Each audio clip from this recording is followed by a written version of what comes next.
ว่ามันใหญ่โตเกินไปมันแต่ข้อพิสูจน์มีแล้วเดี๋ยวนี้เรามีโบสถ์อันอลังการแห่งนี้และเรามีงาน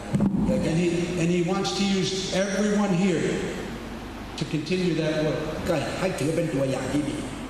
พระองค์จะทรงใช้พวกท่านทุกคนให้ทำงานอื่นๆที่ยิ่งใหญ่เช่นเดียวกัน to encourage us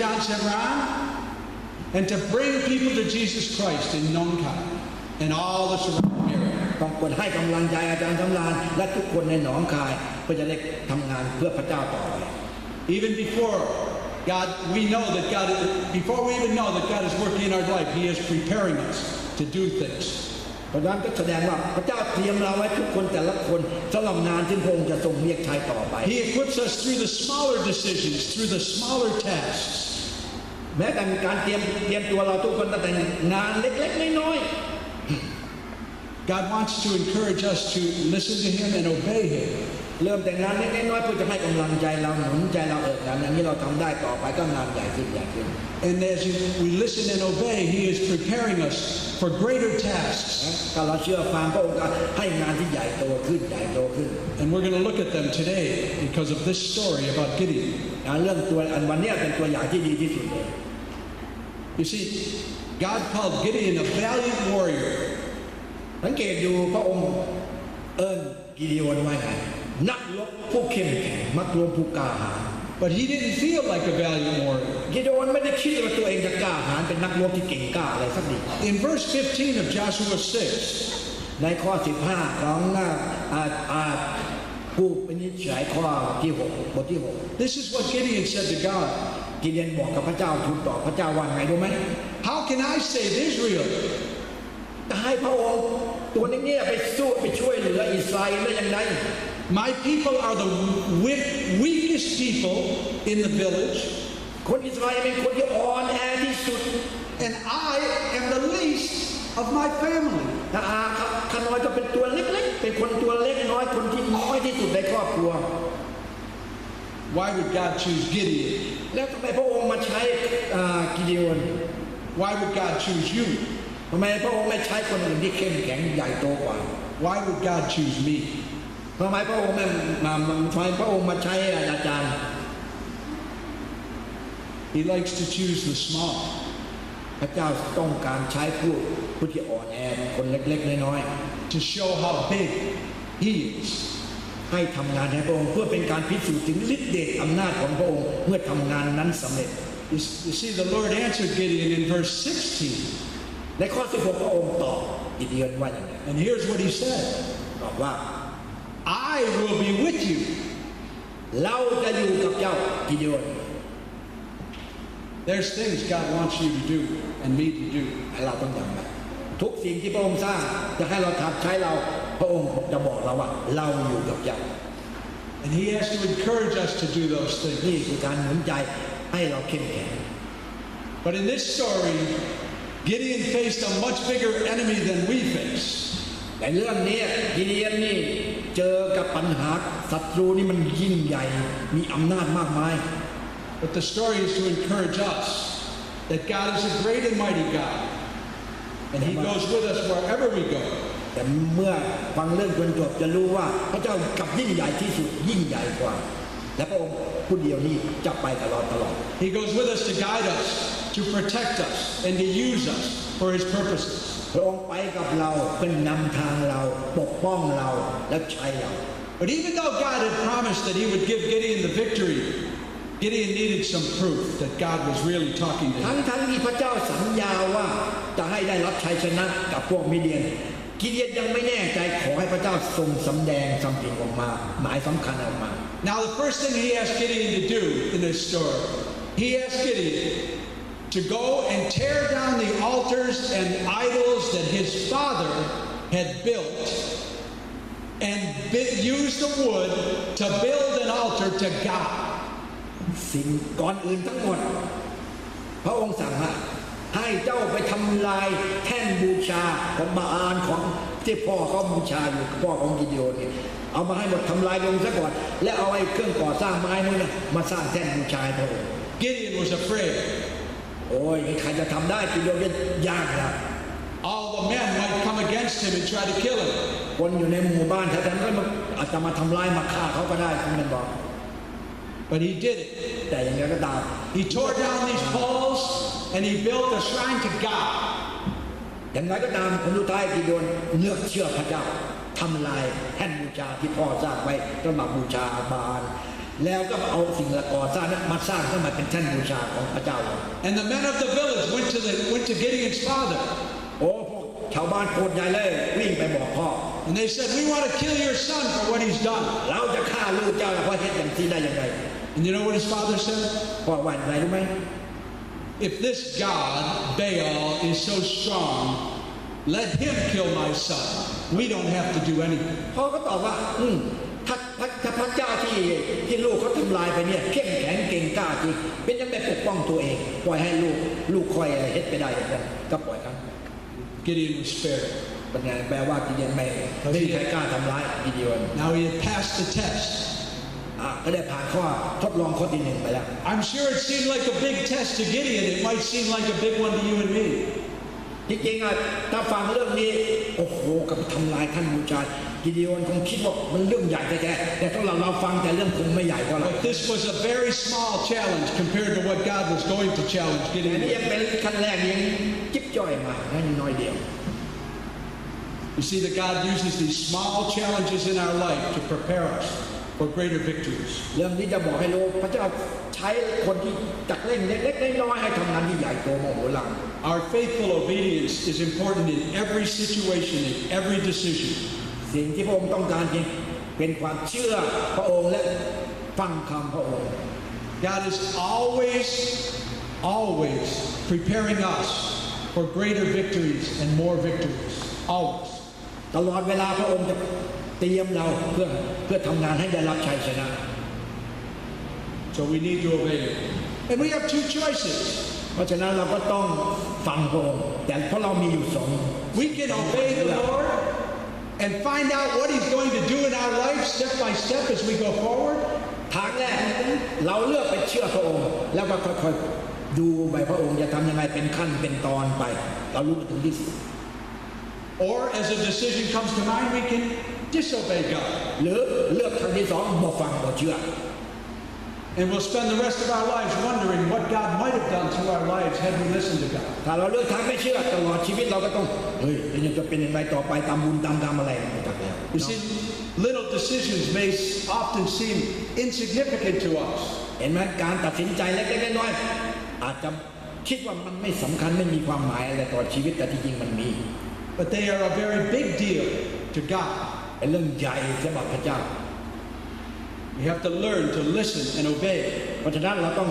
ฟังพระสุรเสียงและเชื่อพระองค์ And He will encourage us every step of the way. และพระองค์จะให้กำลังใจหนุนใจเราตลอดไป You see, Gideon asked God to prove that it was Him that was asking to tear down this altar. กิเดียนก่อนนั้นได้บอกว่าท่านแน่ใจได้ยังไงพระองค์เป็น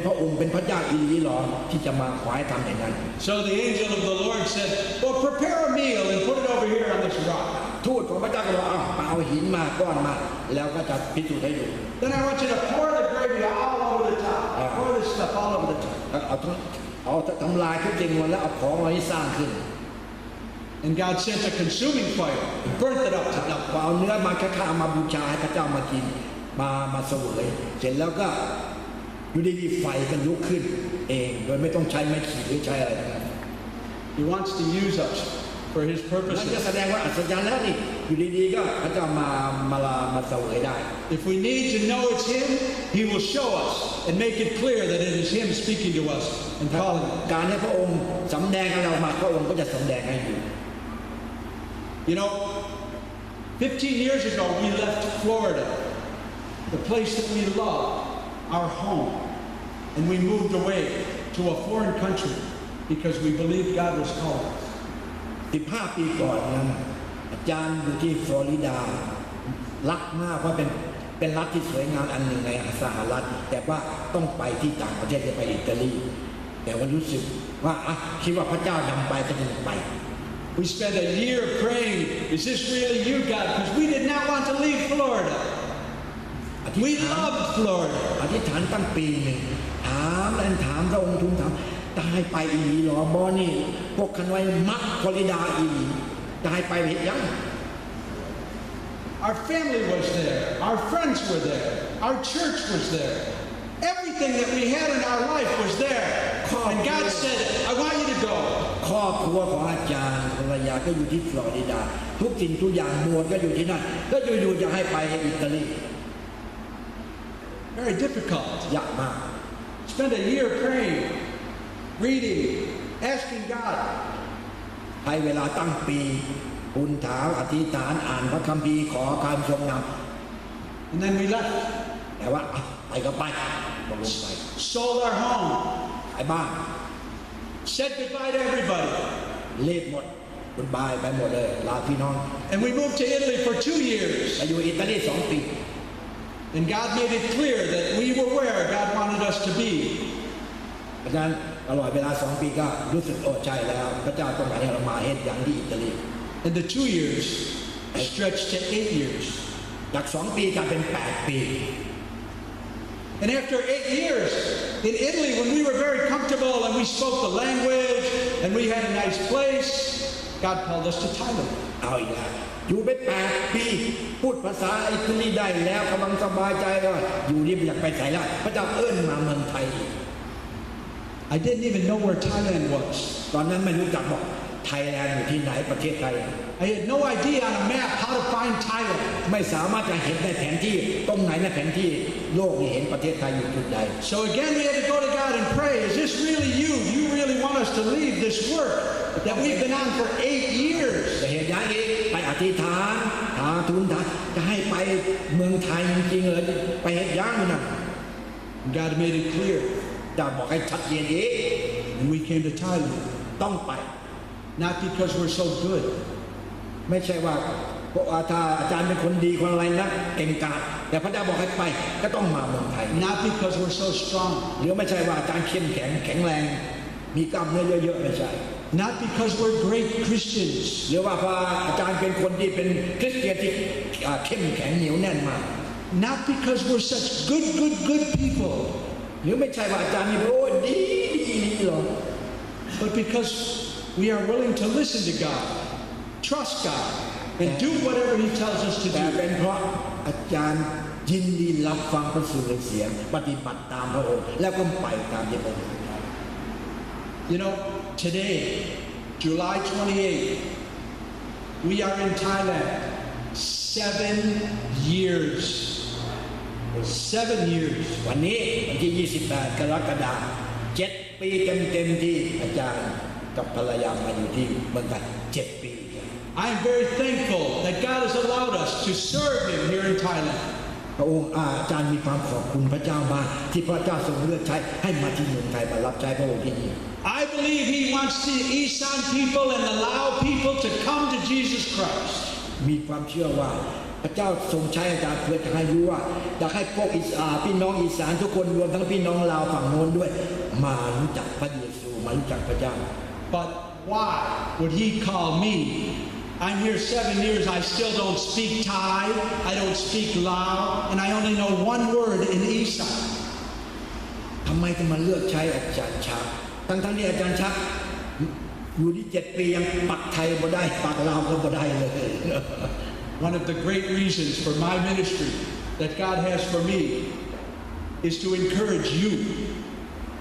แต่ว่างานสำคัญที่อาจารย์ทำก็คือว่ามีโอกาสได้หนุนใจได้ให้พวกเราเข้มแข็ง With God on your side, you can do every single thing that He asks you to do. โปรดจำไว้ว่าถ้าพระเจ้าอยู่ข้างเราเราจะเห็นสังได้ทั้งนั้นในวันงานนั้นจะยิ่งใหญ่โตมโหฬารแค่ไหน I still miss my family, and I still miss my friends. แน่นอนอยู่ที่นี่หลายปีก็คิดฮอดพี่น้องอยู่ทั้งอเมริกาเพื่อนพี่น้องทั้งหลายแหละแต่ว่างานสำคัญกว่า But I wouldn't leave Thailand to go to America for anything until God wants me to leave this place. แต่พระอาจารย์สัญญาว่าจะไม่กลับอเมริกาเพื่อไปหาพี่น้องจนกว่าพระเจ้าจะมาทำให้ไป God wants to use you, and He wants to encourage you. Whatever you're facing, you can do it if God wants you to do it. เพราะฉะนั้นตราบใดที่พระเจ้ายังต้องการของพระประสงค์จะใช้การจะอยู่ที่นี่ เพราะว่าพระเจ้ารู้ดีว่าอาจารย์จะทำประโยชน์อะไรได้ But you know, even God's courageous people, this Gideon, need to be encouraged often. ในพระคัมภีร์ก็บอกแม้แต่กิเดโอนซึ่งเป็นคนที่พระเจ้ารู้ดีว่าเป็นคนที่เข้มแข็งเก่งกล้าก็ยังต้องการการหนุนใจกำลังใจให้เข้มแข็งเสมอจากพระเจ้า The Lord knows our weaknesses. He knows every weakness that you feel you have. But He wants to encourage you that you can do it. พระเจ้าทราบดีว่าจุดอ่อนแอของเราความอ่อนตรงไหนจุดอ่อนจุดแข็งพระเจ้ารู้ของเราแต่พระเจ้าต้องการหนุนใจให้เราว่าเราทำได้ไม่ว่างานนั้นจะใหญ่โตแค่ไหน Gideon now has been called by God to go against an army of 135,000 Midianites. เดี๋ยวนี้งานใหญ่ไหมกิเดียนถูกพระเจ้าใช้ไปสู้กับพวกมิเดียน135,000 คน But God always wants us to know that He is the reason for our victories. แต่พระเจ้ามีพระประสงค์จะให้รู้ว่าถ้ากิเดียนสามารถปราบคน135,000 คนได้นั่นก็เพราะฤทธิ์เดชอำนาจของพระเจ้า He doesn't want us to get prideful or boastful or to think we can do it on our own. เพราะว่าถ้าสมมติให้มีจำนวนคนเท่ากันกิเดียนนั้นโอ้ยเกิดจะไม่ถ่อมใจคิดว่าตัวนี้เก่งเราเองเป็นผู้ปราบพวกมิเดียนไม่ใช่พระเจ้า And one main reason is He wants us to see how faithful He is so that we can grow in faith in God. อีกเหตุผลหนึ่งพระองค์ต้องการให้เราจนจะรู้ว่าเราต้องอาศัยความเชื่อในพระเจ้าและเราจะสามารถทำงานที่ใหญ่ๆอย่างนี้ได้ I don't care how much faith you have. Everyone has a different amount of faith. ไม่ทราบว่าแต่ละคนใครก็ตามมีความเชื่อมากน้อยต่างกันแต่ว่าทุกคนมีไม่เหมือนกัน We can have more. แต่เราควรจะเพิ่มขึ้นเรื่อย Because God is faithful God. Always faithful. ๆพระเจ้าของเราเป็นพระเจ้าที่ซื่อสัตย์เป็นพระเจ้าที่เข้มแข็ง So here's what He does with Gideon. You may know the story, but I'm going to share it. เอาละเรื่องนี้ทุกคนเคยอ่านแล้วคงทราบนี่แต่ขอเล่าซ้ำอีกที Gideon puts together an army of the Israelites to go against these other people that are against him. And he gets 30,000 men. กิเดียนรวบรวมคนใหญ่เลยได้30,000 จะไปสู้กับคน135,000 Now 30,000 to 135,000 might not seem very good, but God says you have too many men. ขนาด30,000 คนกับ135,000มันก็โอ้ยก็มากมายกว่าแต่พระเจ้าจะบอกเจ้ามีคนเยอะเกินไป Gideon was probably a little nervous with only 30,000. แค่30,000ก็เป็นตายากอยู่แล้วกิเดียนคิด But God said, tell the 30,000, anyone who is afraid to go to battle can just go home. พระเจ้ายังบอกไอ้กิเดียนไปถามทหาร 30,000 ของเจ้าผู้ใดขี้ยันกลับบ้าน 20,000 went home. มีคนขี้ยันกี่คนไหม20,000 คน Now Gideon only has 10,000. ก็เหลือ10,000 เดียว He faces an enemy of 135,000. 10,000จะไปสู้กับมิเดียน135,000 10 กว่าเท่า Listen, I want you to know, God is fighting this battle to encourage you and me today. อันนี้ไม่ใช่สงครามของกิเดียนเป็นสงครามของพระเจ้ากับพวกมิเดียน This is a true story. นี่เป็นเรื่องจริง But the story's great power is that today it can encourage us to do whatever God calls us to do. เรื่องนี้จะทำให้กำลังใจกับเราไม่ว่าเขาจะมีกำลังพลังกายมหาศาลฝ่ายศัตรูแต่ถ้าพระเจ้าอยู่ด้วยเราเอาชนะได้ It's not about that Gideon. It's about God. อันนี้ไม่ใช่เรื่องความสามารถของกิเดียนแต่ความสามารถของพระเจ้าเป็นฤทธิ์อำนาจของพระเจ้า So now Gideon has 10,000. มี10,000 คน And God says, no, you have too many. ทหารเหลือแค่10,000พระเจ้ายังบอกโอ้ยมากมายเกินไป Call the whole 10,000 down to the water เอาไอ้ทั้ง10,000 คนนี่ลงไปที่น้ำ and tell them to get a drink. ให้กินน้ำ And whoever gets a drink by lifting the water up to their face, those are your men. ส่วนมากคงจะไปตักกินใช่ไหมแต่พระเจ้าเลือกคนที่วักน้ำเข้าไป So 10,000 go to the water, 300 lift the water to their face. คนจาก10,000 คน10,000 คนลงไปกินน้ำมีแค่300 คนวักน้ำลิ้นใส่ปาก Gideon is nervous along the way. วันนี้กิเดียนเหลือ300 คนใจฝ่อไปเยอะแล้ว